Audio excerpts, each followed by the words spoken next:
The archaeologist Hun Fisher thinks that the Atlantean culture influence reached at one time even remote China. This German research deduces the presence of these influence in China, in Chinese hieroglyph writings, and in the misty legends of the remote Chinese past. We are surprised also by the resemblance between some American secret symbols, I think it's actually they put it that first, and the corresponding symbols of the ancient Europeans. We see, for instance, the sign of the swastika not only on the most ancient Aryan monuments, but also on the prehistoric American ones.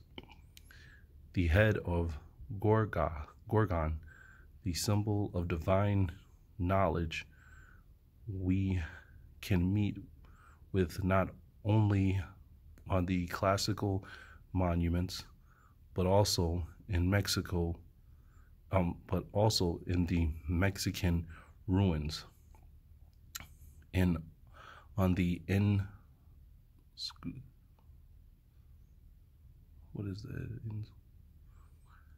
inscribable, I believe that is stone of Chavin. So when you put them together, it's the idea is a power for the good of the world, for everyone's benefit, kind of a universal good thing. Now, as I say, these swastikas are not turned the same direction as the Nazi symbol. But when you see them, you immediately say, oh, that's a swastika.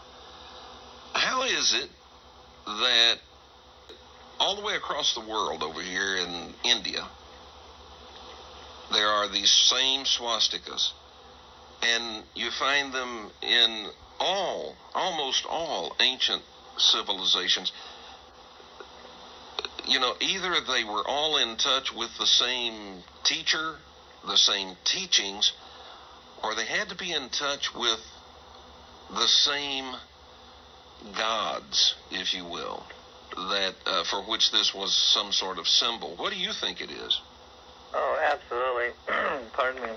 I think that, my honest opinion from investigating the petroglyphs and studying pretty much like what you're describing, the same artworks throughout the world, clearly these things, it started off in the sky.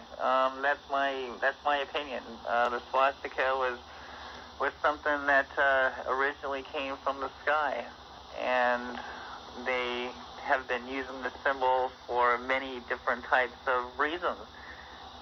But I really believe that it originally came from the sky.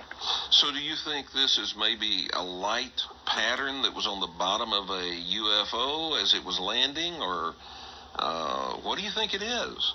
Well, Kevin, you know my take on this. You know, a little bit of history on my part. You know, I went into this with an open mind. I'm thinking, you know, spaceships, technology, and I'm coming out of this going and thinking something completely different.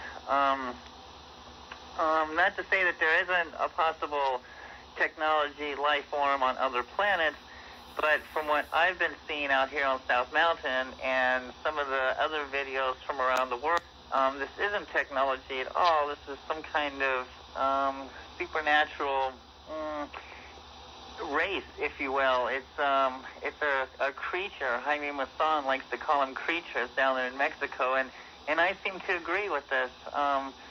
We have these flying worms that seem to shift shape and morph in the sky. Sometimes they change color. Sometimes they look like a tubular shape. And I can understand if someone had seen this tubular shape up into the sky, they might assume that it could be some kind of craft, when maybe it could be another creature. So what I'm thinking is these swastikas was actually a UFO creature that was seen in the sky and was recorded on the rocks, and they took that symbol for many different purposes. Now, I had a similar conversation with someone else. Actually, before I contacted you about doing the show, and I was in the beginning stages of putting all this together here, and this person said, as I was talking about, all of these petroglyphs that seem to show flying serpents. That's right. And this person, and I was trying to put together, that a lot of these symbols, you find them even in the Sumerian culture. And this person said, well, there is no record that the Sumerians had any gods that were serpents. And that's not true. He just didn't know. Because there are some ancient Sumerian, we would call them hymns, songs, where the lyrics talk about